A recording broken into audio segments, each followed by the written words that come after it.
What's going on YouTube? It's Tej, back again with another video, and today we are jumping into another 2025 NFL mock draft. Really excited to go through another 32 picks, go ahead and give you an update on where I stand on some of these positional rankings, my big board. We will talk about that a little bit off the top, but just excited to talk a little bit about this draft class a little bit more with you all. So be sure to hit that like button, subscribe if you're new to the channel. We do a ton of draft content. That is kind of the bread and butter of the channel. And of course, most importantly, leave me your thoughts down below in the comment section. Who went too high? Who went too low? Who were some prospects you got your eye on as we get closer and closer to week 1, or week 0 really, of the college football season? But let's go ahead and kick things off with the number 1 overall player on my big board, Mason Graham. And I mean, I know like need-wise, it's like, oh, the Panthers got Derek Brown. They're okay. They need more edge. This has typically been like a James Pierce Jr.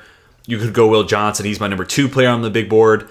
As a Notre Dame fan, kills me having 2 Wolverines there at the top of my big board, but to me, the highest floors of anybody in this class, but also like the ceiling for Mason Graham is, you know, top 3 interior defensive lineman in the NFL, in my opinion. And I mean, Will Johnson's not terribly far behind at corner, but I just think maybe the ceiling's a little bit higher for Graham. But love the floor in both those guys. And man, Graham, it's, you know, winning with leverage. It's the hand placement. It's, you know, the movement skills, both with power moving forward, but a ton of lateral movement too. So like, I think about a defensive line that, yeah, needs edge, but could you imagine the fun you could have with Mason Graham and Derek Brown?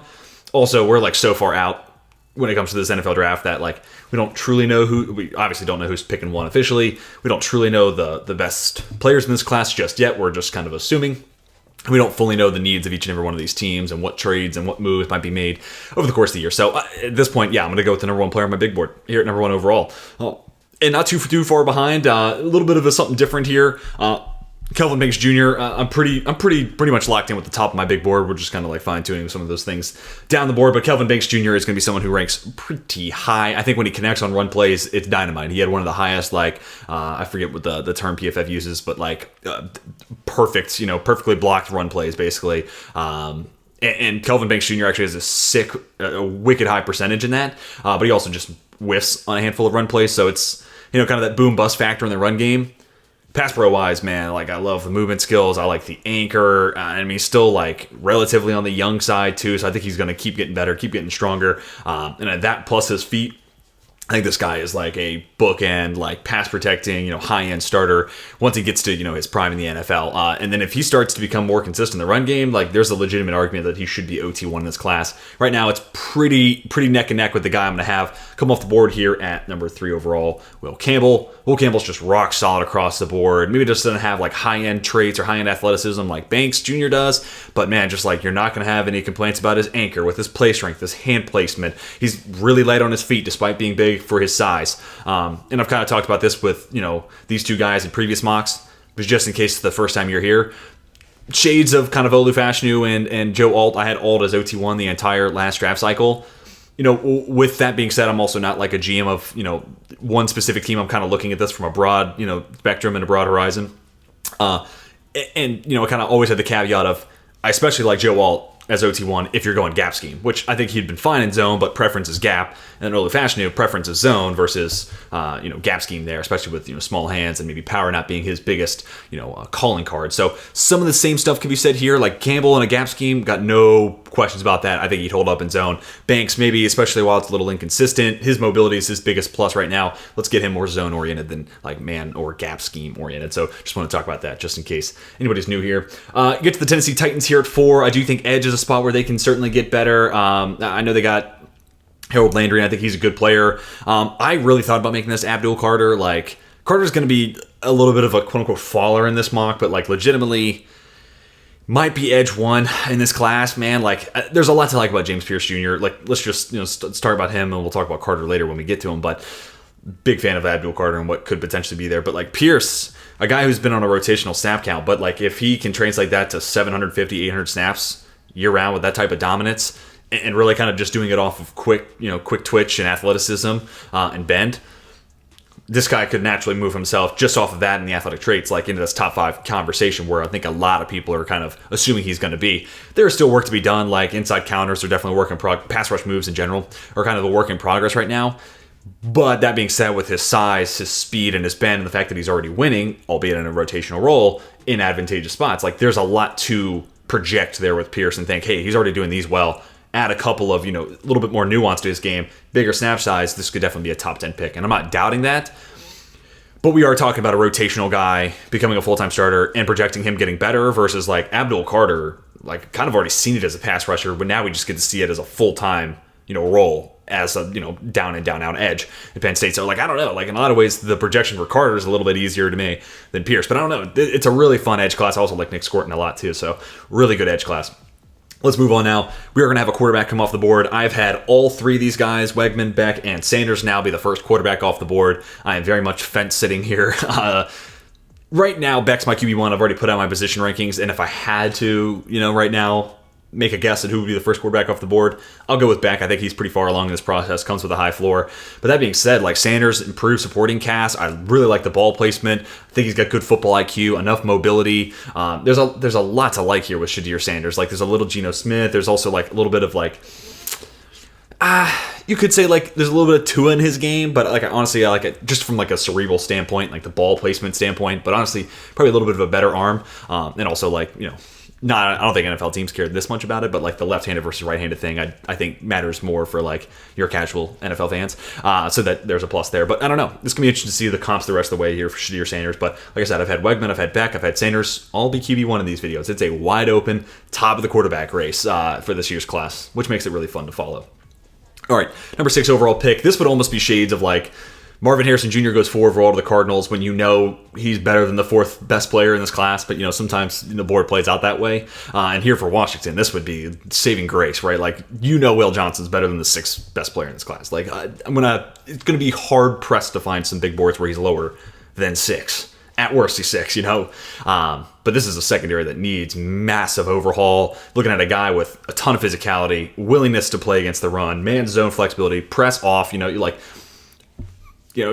getting Patrick Surtain comps for a reason, right? Like you're talking about such a versatile, flexible player that comes with such a high floor while also having a ceiling of maybe becoming one of the best players at corner in the NFL. So yeah, for a secondary that needs a number 1 corner, I mean, like this would be a dream come true for a lot of Washington fans.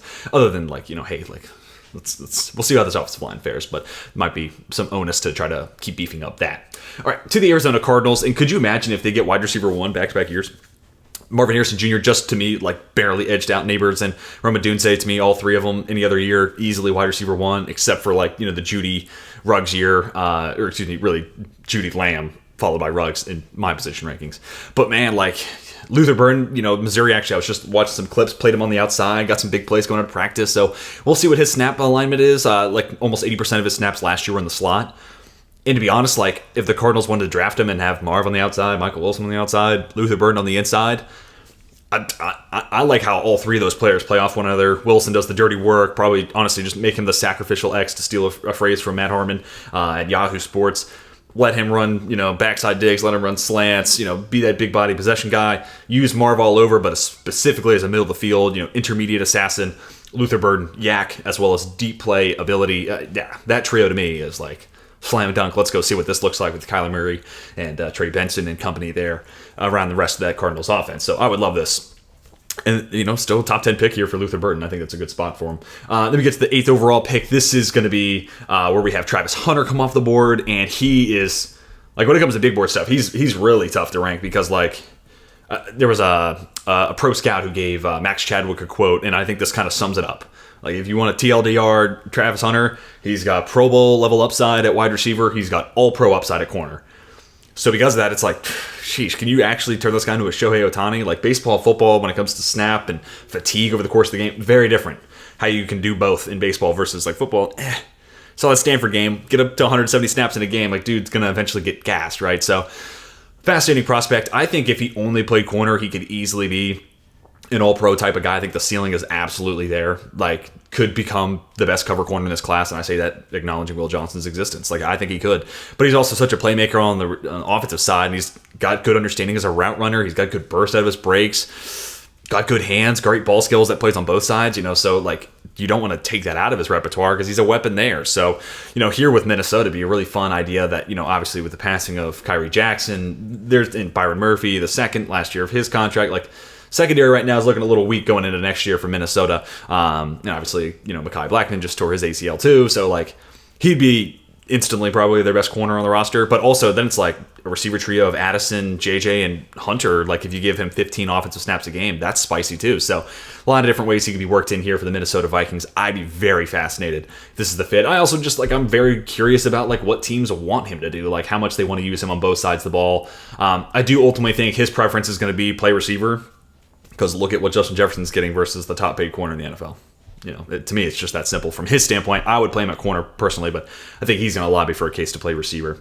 Anyways, let's move on to the Las Vegas Raiders here. I'm going to have Connor Wegman be the pick. And again, nothing against Beck. I'm just kind of exploring a lot of different possibilities. You do mock drafts in August. I really think that's the only value that a mock draft's going to bring you, is exploring different possibilities in which the board could play out. We are going to have one trade. I don't typically do trades this early, but this one will have actually at least one trade in it. But yeah, Wegman, this guy, I think he just comes with a little bit more upside than Carson Beck. But that being said, like, it's a 4-game sample for Wegman. He could flame out this year and then not be on anybody's radar, right? So Carson Beck also in play here, but I've made that pick to the Raiders. And also, like, he comes with a high floor. Don't know if the ceiling is all that sexy. Gardner Minshew, like, it's kind of the same story. I think Beck could be better than that. But, like, you already kind of have a quarterback room that feels like there's a couple of okay guys, but nothing that's shooting the moon. I kind of like the idea of going and shooting the moon with Connor Wegman and seeing what this guy can do. Again, 4-game sample size, like what I saw there, albeit his best performances are against the weaker of the two foes he faced last year versus the two, Power 5 conferences, or previously Power 5 conferences, now Power 4 schools. But all that to say, double down on that this year, gets even better. Like, balls out against Notre Dame week 1, like, okay, there's going to be a compelling case for Connor Wegman to be a first-round quarterback. And I think there's a good shot that he hits on that. Then we get to the Seattle Seahawks. I made this pick before. I don't love it per se, but just because of the value of like a safety. And I mean, I say this as like Kyle Hamilton was a top 10 player on my big board. I don't know how the league let the Ravens take him at 14. But that being said, like Malachi Starks at 10, that feels a little rich, but it's a great defensive class. Great defensive players are going to go pretty high. And Starks is this guy that for like Mike McDonald, like you'd be getting a Swiss Army knife, like pretty even split when you look at Starks here of snaps in the slot, over top, here we go, as well as in the box. And I think for the most part, Seattle's got the cornerback side of that figured out. I'm curious to see if Devon Witherspoon can play in the nickel this year. I like the idea of your best DB playing in the nickel, but also like Starks just as like an over-the-top weapon or someone who plays that strong safety role. And specifically, I'm thinking of him as a free safety in the value that Marcus Williams brought to the Ravens last year. Maybe that's something that the Seahawks are looking to invest in. Seattle's a little tough, though, because like they're this really solid roster that like holes are kind of hard to pick, and then like the value of where those holes are don't really match up with any of the guys here who could be available at pick 10 overall. So sorry, Seattle fans, it's a little bit of a tough one. Next mock I might explore a little trade down here that's also like total John Schneider move, right? Then we get to the New Orleans Saints, and this is where I'm gonna have Carson Beck come off the board. Don't necessarily love it, but I do think Beck, if the draft were to be tomorrow, like top half the first round guy probably. And he's probably going ahead of Wegman just because of what we know at this present moment. And I do think that he played well enough down the stretch last year, as McConkey got banged up, Bowers got banged up, that I could see a world where he makes do with the supporting cast he has this year. And that's not to say Georgia has a terrible supporting cast around him. It's just you're missing the greatest tight end prospect I've ever seen, Latin McConkey, a top 50 pick, so next guy up type of mentality. But if those guys do step up, Beck should have enough talent around him. It's Georgia after all.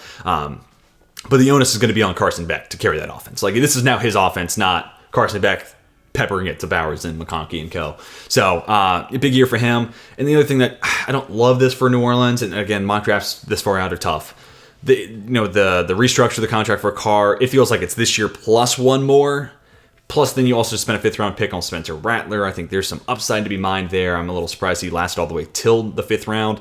So, again, you're like, maybe they want to explore more Rattler. Maybe they're too financially tied to Carr to even think about this, and they would want to go offensive line. I don't hate that. Or maybe they had to find like a Marshawn Lattimore replacement. I don't know. That's a never-ending trade saga, it feels like. So I don't know. Saints fans, let me know. Would you be interested in going first-round quarterback? Does that help with the cap? Is that a reason why you would want this team to go do that? Are you buying into Rattler with Kubiak? I don't know. I'd be really curious to hear your thoughts. But that being said, like, quarterback play's got to get better in New Orleans if this team wants to like get back to where they were years ago. All right, let me get to the Tampa Bay Buccaneers. I'm going to go with Benjamin Morrison. I really thought about edge here, Nick Scorton. That being said, they did take Chris Braswell in the second round last year. I liked Braswell. It felt like a little bit more than a lot of people, especially as we got deeper and deeper into the process. So I'm going to go ahead and give him another year, plus first-round pick Elijah Cansey. That's a pass rusher in the mix from a couple years ago. So we'll say, hey, we're good with the front seven. Let's go ahead and address corner. I do think outside corner is a spot where they can get better, barring my guy Bryce Hall having a breakout year. I actually think he's a really solid fit for that Todd Bowles defense. A little bit of an under-the-radar pickup, and one I kind of wish I had talked about with breakout candidates in the Tampa Bay Buccaneers. But nevertheless, let's just say, hey, Hall doesn't work out. They're looking for another corner. Benjamin Morrison, from a coverage standpoint, as good as it gets in this class. And again, that's me acknowledging Will Johnson's existence and Travis Hunter's existence. Morrison's sticky.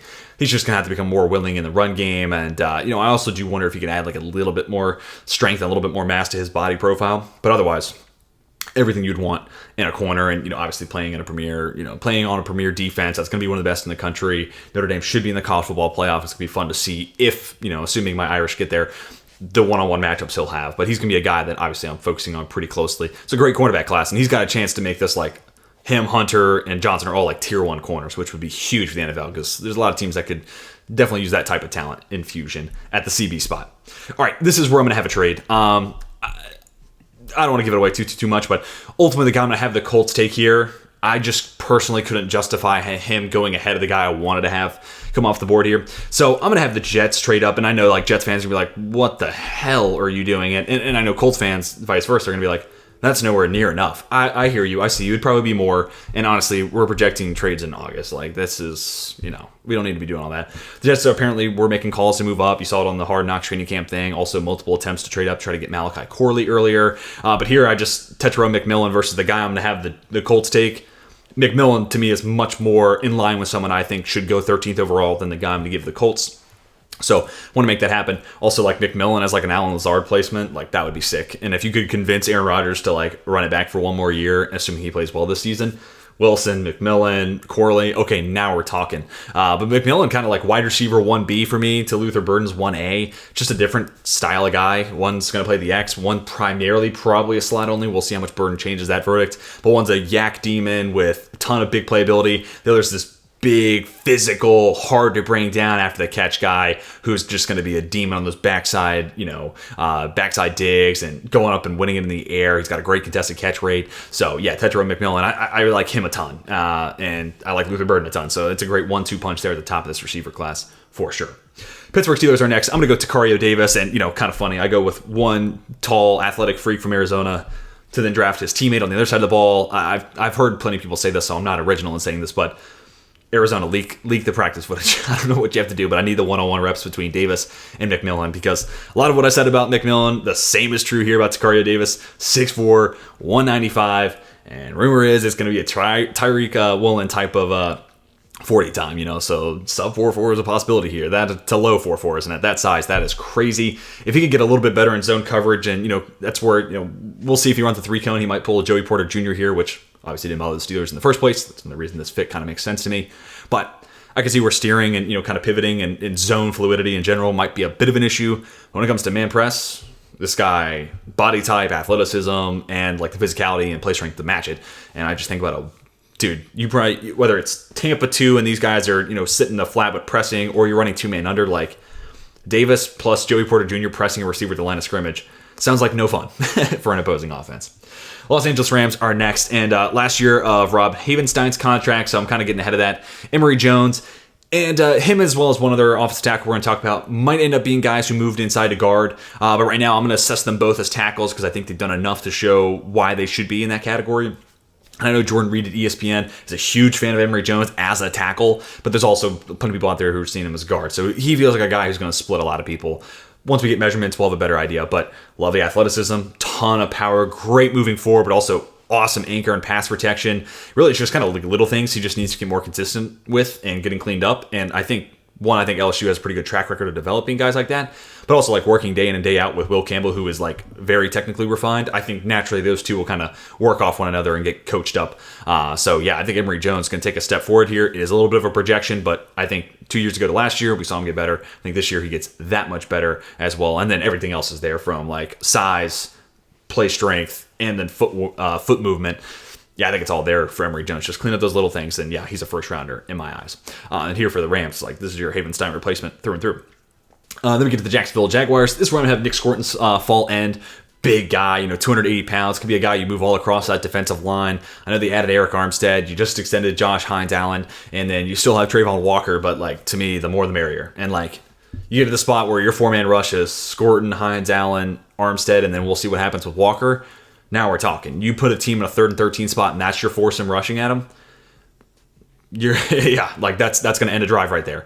I like that a ton. I'm a big Nick Scorton guy. I think right now, I don't know, he's edge 2 or edge 3. I don't know, it's tough. I like this edge class a lot. Again, I like Abdul Carter. Thought about him here, but I want to get Scorton off the board because he's been a guy I've had coming off the board relatively early in these mock drafts. Like the power, like the motor, but also pretty quick. He moves well for 280 pounds. So I don't want to say jack of all trades, but he's got a lot of juice, a lot of burst there at the line of scrimmage for a guy that big, and I think a lot of defensive line flexibility, especially in passing downs.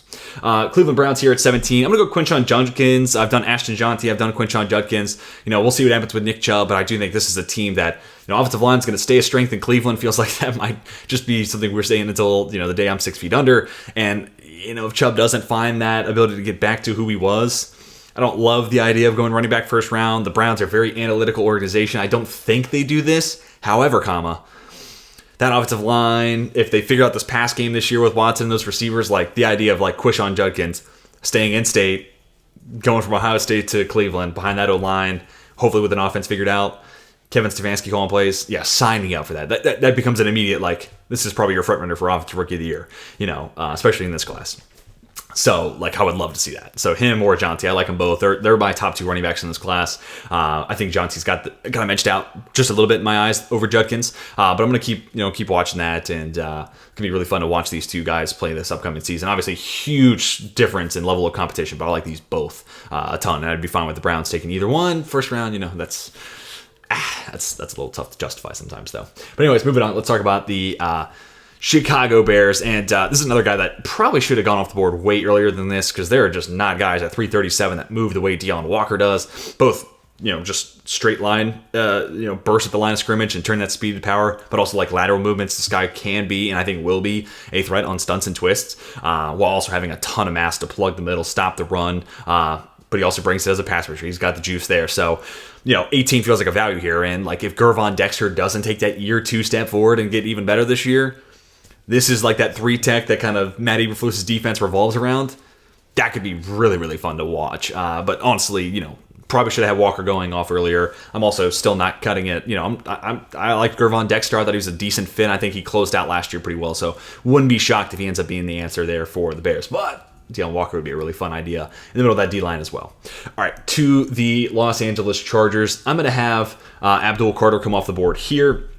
And like I said earlier, Carter going from off-ball linebacker to edge, but he's 250 pounds, so him versus Harold Perkins, both, played off-ball linebacker last year. Best suited or best skill set comes from being a pass rusher. Carter's 250 pounds to Perkins 220. So that's the major difference, and that's why one's going to the first round and the other one's not, or one's going here and one's going later in the first round, I should say. But Abdul Carter on the stiff defense that, we're in a perennial song and dance with Joey Bosa. Will he, won't he be a Charger next year? Khalil Mack last year of his contract. He's making a ton of money. Just feels like a spot where they might want to get a little bit younger, kind of reset there. I know they have Tuli Tuipulotu as well, but the type of upside that Carter brings, and honestly, if he plays the way I think he will this year at Penn State, he's going to be off the board by 19. He's going to go way before this. So just a general edge, I think a spot that the Chargers would be wise to potentially have in their eyes in the first round next year, especially with this year's edge group. Then we get to the Houston Texans at 20. I'm going to give them Denzel Burke. A couple of, buy low options with someone like a Jeff Okudah, whatnot. I know they draft Kamari Lassiter, but to me, I think Lassiter's going to end up being slot only. I look at that 40 time compared to the 3 cone, and I'm like, okay, his best position to succeed is definitely on the inside where you can take advantage of that steering ability. So Burke, just a really natural, smooth mover. His 2023 compared to 22 was a huge step in the right direction. 6'1", 190. Could add a little bit of mass to that, but I like him as a man press corner. He feels comfortable there. Much improved in 2023, like I said. Movement skills are there to be good in zone coverage as well. If he can get through this year without any injuries, because he did miss a handful of games last year with Ohio State, I think that would check every box basically for an NFL team to say that's a first round corner, because size, athleticism, man zone, press, off, he can do all that. Now with a full healthy season, I think he's okay, cool. He's not going to be injury prone, or maybe he'll shake that narrative or that connotation a little bit. But I think him and a D'Amico Ryans defense playing opposite of Derek Stingley Jr., just two natural man coverage corner. I would love that. Now we get back to the Indianapolis Colts, and Colts fans, I promise, next mock will be something different, I promise, but tight end's a spot where I think you guys can get better. I mean, barring, the Jelani Woods, resurgence, and he comes back from the injury looking like a stud, then we'll maybe reassess. I did like him coming out of UVA. But Colston Loveland, I think, is just like, one, he's the tight end that I think should go in the first round, like at this point, so I did want to acknowledge that. And again, him versus Tetro McMillan, I like Loveland, but to me, McMillan is clearly the better guy, the better football player. So I wanted to make sure he went ahead of Loveland. That's why I don't normally do trades this early in the process, but I did this time. That being said, Loveland would be a great fit, solid blocker, really nice after the catch, solid athlete, nothing like that's going to wow you, not Kyle Pitts, but good enough athlete, sharp route runner, good hands, just does a lot of little things right. And I think just adding that type of middle of the field weapon plus an additional solid blocker into the mix for a backfield with AR, Jonathan Taylor, one more weapon to go behind Downs, AD, and of course Michael Pittman. It just diversifies the portfolio of that offense and makes them that much more potent. Plus, you think about the tight end success that Shane Steichen coming from Philadelphia has had. I think, give him a weapon like Colston Loveland, and we could have some fun here. Then we get to the Atlanta Falcons at 22. I'm going to go Mykel Williams here. Interior guy, moving out to the edge this year for the Falcons. He's a body type that they don't really have specifically on the edge. What kind of makes this a little tricky is like, he's going to play edge this year for Georgia, but Georgia doesn't line their edge rushers outside the tackle. Them and Bama, it's more 4-eye than it is like getting out to 7s and 9s. So that's going to kind of like hamper the view in which you could look at him from a pass protection or pass rush standpoint. That's not going to make the numbers look super sexy. It is going to make him look like a solid run defender. And we're coming off a draft where the Falcons drafted these kind of tweener guys, Brandon Dorlus, Ruka. So like edge to interior dudes, where are they lining up over the course of the season, early downs versus run downs versus passing down, all that sort of stuff. I still need to figure out like where Dorlus and Rook ultimately get utilized in this Atlanta offense, and then how much Mykel maybe takes a step forward at Georgia this year playing edge, and then can he turn, even with a wonky alignment, can he turn that into some pass rush success? If so, then he's a first rounder. But he's this guy that built in a lab, sick frame, awesome weight, arm lengths off the charts. All that is true. Yes, absolutely. Gonna need to see the production. Like edge is one that like the production more often than not follows from college to the NFL, and oftentimes if you're not productive in college, with a few exceptions, you don't all of a sudden figure it out and become a freak at the next level. That's more rare than most other positions really, and I think edge is probably the one where most notably we're like not a lot of production there. I don't expect you to just all of a sudden figure it out. So we'll see. Mykel Williams, big year. And I think he'd be a top 5 edge rusher because I do think there's a ton of upside with his frame and his length.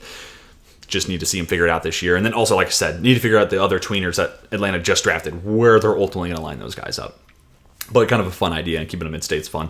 Then we get to the Miami Dolphins here at 23. I'm going to go with Kenneth Grant. I'm not fully there with like a first-round evaluation with Grant, but he was just named towards the top of Bruce Feldman's freak list. Always recommend that. It's worth the Athletic subscription. That and Dane Brugler's The Beast, like that in and of itself is worth $2 a month or whatever it is for the Athletic. Plus Diane Rossini and any other beat writer there is totally worth it in my opinion. But Grant, freak athlete, high-level run defender. To me, a little bit more of a nose than like Mason Graham. Let's get that guy at 3-tech who can play nose. But yeah, on the freak list for a reason because he's such a fluid mover, super explosive. They talked about like some of his box squats and ridiculous numbers. Again, go read it because like the numbers you see in that stuff, especially for a guy as big as Kenneth Grant, like they'll make you rethink everything you thought you knew about like physics and gravity. But yeah, big guy, really nice run defender. It's going to be interesting to see if he takes a step forward in pass protection, especially considering or pass rushing, especially when you consider like when teams face Michigan, they're focused on 55. Like Mason Graham is going to get the lion's share of the attention. So Kenneth Grant, can he win on those one-on-ones? And if so, if he takes a step forward as pass rusher, then yeah, 23 makes a lot of sense. And then here for Miami, it's like, hey, Zach Sealer's a solid player, but Calais Campbell, that's obviously like a kind of band-aid option. They could use one more guy on the interior. And I think Grant specifically as a run defender shores that up a ton, keeps those linebackers clean. And then hopefully we see that step forward this year from a pass rush standpoint. To the Green Bay Packers, I know they just drafted Javon Bullard, but to me, like Bullard's best position is at slot. I would go Kevin Winston Jr. here. He's another safety that I like a ton. Great in coverage, great in the box, really sure tackler. Pretty even split between playing over the top, playing in the box with a handful of snaps there in the slot as well. And Penn State, dude, like all these dudes are freak athletes, and Kevin Winston Jr. is no exception to that. So very versatile safety, and to me, like the ideal combination would be Xavier McKinney, Winston play that combination of free and strong / split safety over the top. You get Javon Bullard replacing Keyshawn Nixon there in the nickel. And then that if they can keep Jair Alexander and if Eric Stokes. So a lot of ifs I'm already leaning on. But if Alexander bounces back, if Stokes bounces back, these become your safeties. Bullard in the nickel. One of the best secondaries in football, point blank and simple, in my opinion. Dallas Cowboys are up next. I'm going to go with Isaiah Bond here. Sometimes it's just kind of fun to mock the Texas guys to the Cowboys. That's not solely why I'm doing it. We are getting to the point where, like, Brandon Cook's contract, especially when you're, staring Micah Parsons extension, CeeDee Lamb extension, Dak Prescott extension, when you're staring all those big numbers in the future and looking you dead in your face, Brandon Cook's contract becomes one that's like, how can we move on from this? I think Isaiah Bond, man, ton of quicks. Love the downfield field stretching ability, but he's also, to me, like a really underrated nuanced route runner. Like, dare I say, receiver 3 for me in this class. Like, I'm a big Isaiah Bond guy. I think there's just enough suddenness. And it's shades of Jameson Williams. He's not quite as tall, but like where Jameson Williams, I think everybody was just kind of caught up with, like, dude, this guy's a field stretcher / yards after the catch threat. Like, so dynamic, game changer. And that, obviously what the Lions kind of sold themselves on. But he also, like, and I'm hoping Jameson Williams proves this year with the breakout season, but like Jameson Williams on like a 1st and 10 slant was like as lethal as anything that Bama had because of the yards after the catch stuff, but also he understood how to set up a corner, and his route running was advanced enough to be able to create that separation. And I think Isaiah Bond has a lot of those same traits. So I'm a big Isaiah Bond guy, big believer here, and I just think this is like getting Brandon Cooks, but younger and cheaper, and honestly maybe could do a little bit more in the underneath the intermediate game. And ultimately, between like him and Evan Stewart and the other Oregon receiver whose name's now escaping me, all these kind of undersized receivers, Bond is listed at the heaviest of those guys too. That is another point of separation for, like, I know there's a lot of Evan Stewart fans out there, but that's another reason why I got Bond above Stewart in my personal rankings. Philadelphia Eagles are next. This is where I'm going to have Harold Perkins come off the board. Linebackers was a spot where they can get better. 1-year deal for Devin White, former LSU linebacker. Like, I could see a lot of things here where it's like Harold Perkins could naturally be a successor to that. Him plus Nakobe Dean would be really interesting. 2 guys that are both a little bit smaller, and Perkins is going to have to get better against the run this year. That's a huge kind of wild card for him and his draft stock going into this season. This is another one where, like, the Browns don't typically draft running backs in the first round. Howie Roseman's very analytically driven. He's going to spend his first round picks on positions of high value: receiver, offensive line, defensive line, corner. Like, that's it. And oftentimes not even at corner, but like those first 3, like, he wants to invest those priority picks in priority positions. So linebacker, maybe not all that likely, but like maybe Harold Perkins becomes kind of like Edrin Cooper range and he goes 35 to 40. Cooper went 40. Could be a team that trades down and then targets him. I'd be really interested to see that.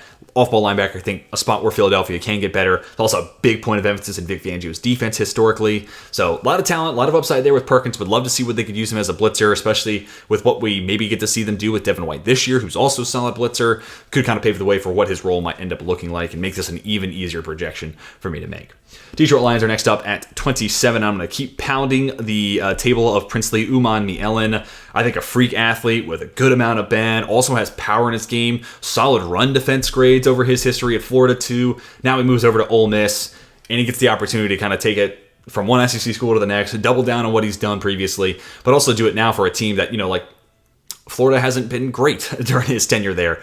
Ole Miss has a shot when you look at that roster and the money they spent this offseason getting all those transfers. If only they could have kept Quinshon Judkins, because then I'm really buying in.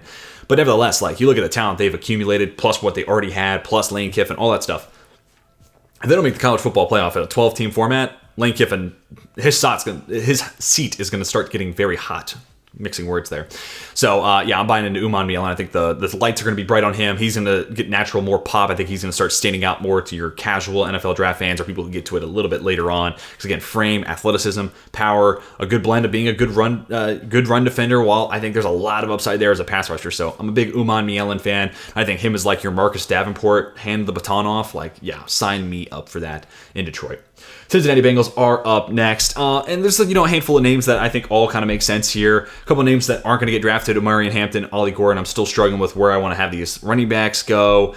Blake Miller is kind of an interesting tackle prospect. Same thing with Josh Simmons. Might be a guy that gets moved inside. I don't know. I like them both. Tackle Trevor Sickman a little bit higher on them than I am, but nevertheless, that's okay. But another guy that I think definitely should still be in this first round mix is Howard Cross. Him and Aeneas Peebles are both these kind of 2 undersized interior defensive linemen, but both have really good track records of stopping the run with their quicks and the ability to shoot gaps. Howard Cross, as well as Peebles, coming from Duke, he's now at Virginia Tech, both have great pass rush success as well. To me, I think Cross a little bit better, but it's going to be interesting to see what Peebles could do at Virginia Tech with a little bit more around him, where it's not like, hey, you're facing Duke, focus on Peebles. with a little bit more help, I wonder what he could do this year, and specifically against the run. Like, can he like alleviate that like draft concern that I think a lot of people have with him? And Cross is a little small, not the longest arms, like kind of like Elijah Cansey. You're not drafting him to solve your run defense. But the Bengals are uniquely equipped with two guys that are already solid with that, specifically Chris Jenkins, who they just took in the second round. And you're telling me a 1-2 punch of Jenkins is your primary run defender, Howard Cross is your primary pass rusher from the interior, that disruptor type. I like that 1-2 punch. I think that's a tandem that could totally work. And both kind of smaller, right? Like, kind of at 300 or underneath it, but Jenkins at 295 also, like, is as rocked up and as strong as you can get at that size of the D-tackle spot. So, again, that kind of alleviates some of the concerns. I'm just trying to think about the questions that I would potentially get with this selection. The Buffalo Bills then at 29. Going to go to the edge spot once again. Again, this is a great defensive class. A lot of these guys come off the board. I like Landon Jackson specifically as a power rusher and as a run defender. Ashton Gillette, like him, more of an interior guy maybe at the next level. Patrick Payton, I know a lot of people are excited about, but the pick here is going to be Kemian Rucker. A guy with a unique kind of blend, 6'2", he might be a little bit shorter than that, but long enough arms to where he can kind of get that James Harrison, Elvis Dumerville kind of leverage battle while also, like, again, with the arm length, like, he's initiating contact at the same time you are, but he's also winning the leverage battle at the same time just because of his size. So he's easily the best defender that UNC has on that roster. He has been one of their best recruits and one of their best players since getting to UNC. Ton of snaps already under his belt. Solid run defender. Easily their best pass rusher. And it's going to be interesting to see. UNC's going to, you would think, take a step back, but I don't know. The sum of their parts might be better even with the departure of Drake May. But we'll see how the quarterback play plays out. But to me, if you're watching the UNC game and they're on defense, eyes on Kemian Rucker here. Like, that's the guy to watch. I don't doubt, like, first round, ceiling here, especially back in the first. I think that could definitely be in his, in the cards. And then, Von Miller, what is he going to be this year? And if not Von Miller, A.J. Epinesa, Greg Rousseau, who's going to take over that spot? I could just see where the Bills maybe want to add one more guy in that mix, assuming Von Miller doesn't, figure it all out once again. To the Baltimore Ravens, this is a tough team. And I even said this in the AFC North preview I put out last week, where, like, not a lot of holes in this roster. So I'm going to go Jack Sawyer. Kind of a flexible, versatile guy. He's been used as QB spies back when he was a true freshman at Ohio State. Just felt like, hey, let's get this freak athlete on the field. Let's go. He's a 5-star recruit. He's one of our best. We got to get him on the field. We'll figure out what the role is later. But last year, you see him as a high-level run defender, and then he starts to figure it out. The last, half of last year, start to see some nice pass rush moves put together, and you're starting to see that speed to power, plus, again, a couple moves on top of it. Can he put it all together and take that step forward this year? I know a lot of people still like JT Tuimoloau, excuse me.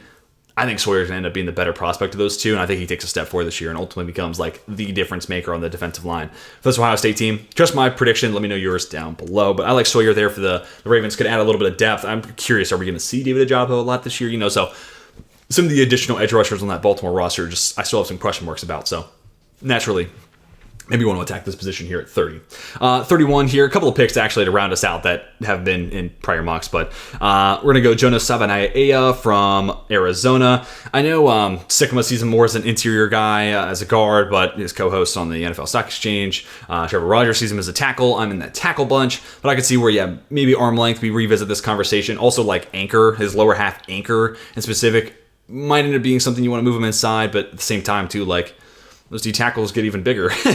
You move those guys on the inside, they tend to get a little bit bigger. So, if his lower half's an issue, might be even more of an exaggerated issue there on the inside, or, exploited issue on the inside. So, I don't know, especially in this blocking scheme, play him a tackle, get him out wide, get him into space. That's what I want to do here. And to me, specifically with San Francisco, just keep him at right tackle. Colt McKivitt's on a 1-year deal. No need to bring him back if you can get Savaiinaea here as a replacement. But if there's a world where you do see Savaiinaea as a guard, right guard's also a huge spot that San Francisco can use an upgrade at. Barring the time of this recording, Friday, 2:08, you're going to see this at 6 o'clock. No Brandon Ayuk trade, sadly, for my Pittsburgh Steelers. I'm waiting for this to happen. I do think there's a world where James Daniels is in that trade, and that becomes a starting guard for the 49ers, and maybe they extend him. So we'll see. Could be a pick that ultimately gets changed down the line because of a potential trade that may or may not happen. We'll see. Fingers crossed. Let me know if you think it happens. As a Steelers fan, please give me Brandon Ayuk. I will buy the jersey the day that the trade goes officially through. Anyways, to close this out, I like A.U. Manor. I just like his size, his jump ball ability, the physicality that I feel like the Chiefs just don't have. I could see this being, kind of a 1-year go out and prove it year for Hollywood Brown. So 1 year, $7 million. Next year, he, assuming he balls out with the Kansas City Chiefs, let's say all things go well, I could see where he's then fetching a much larger contract next offseason. And then it becomes something where it's like, okay, we got Hollywood Brown as this field stretcher. We got Rashee Rice as a great yak weapon. Can we find the guy to do the in-between and be that X? I think Alec Ayamander is exactly that too. Not necessarily, he's not going to be like a workout warrior in regards to the 40 time or anything like that, but I think given his size, he's going to run a good enough 40 and have enough steering ability. Like I think the 3 cone is going to be about average, the 40 probably about the same thing, about NFL average. But that's going to be just enough, especially if he shows more of what he did last year, where like the jump ball skills are there, the hands are consistent, and yeah, sure, you'd like to see the separation numbers get better, but kind of like Tetron McMillan, if he keeps winning those one-on-ones and keeps boxing out defenders and finds the soft spot, and if he keeps doing those stuff you need an X to do, you'll deal with the stuff that he doesn't bring you, especially here at pick 32. You're not drafting at number 2 overall, you're drafting him at 32. And when you take into account the rest of the skills that are already in that Kansas City room, I think Ayamander brings some things that aren't currently there, like size and physicality and jump ball skills, while also like he doesn't have things that you do currently already have. So anyways, long way about saying I think Ayamander basically rounds out that receiver room if I'm reading the tea leaves right there for the Kansas City Chiefs and what the next offseason might look like. I'm going to shut up now, and I'm going to let you leave your thoughts on this mock draft down below in the comment section. Who went too high? Who went too low? Who's your favorite squad, and what'd you think about the pick that I gave your team? I'd love to know some of those draft prospects you already got your eye on as we get closer and closer to college football season starting. Who are some of those fits that you're like, dude, man, I'm a Giants fan in a perfect world. I'd love to see, Shadir Sanders, or I want Connor Wegman, or, I'm a Texans fan and I want to see this, or that fit. Let me know all that down below in the comment section. I try to respond to every comment I possibly can. So leave those thoughts down below, and I'll be sure to try to get back to you on that, or at least give you a heart or something like that. But anyways, hope you guys enjoyed. Hit that like button if you did. Subscribe if you're new to the channel, want to see more draft content, more football content in general in your life. Hope you have a fantastic rest of your day. And until next time, my name is Tej, and I am signing off.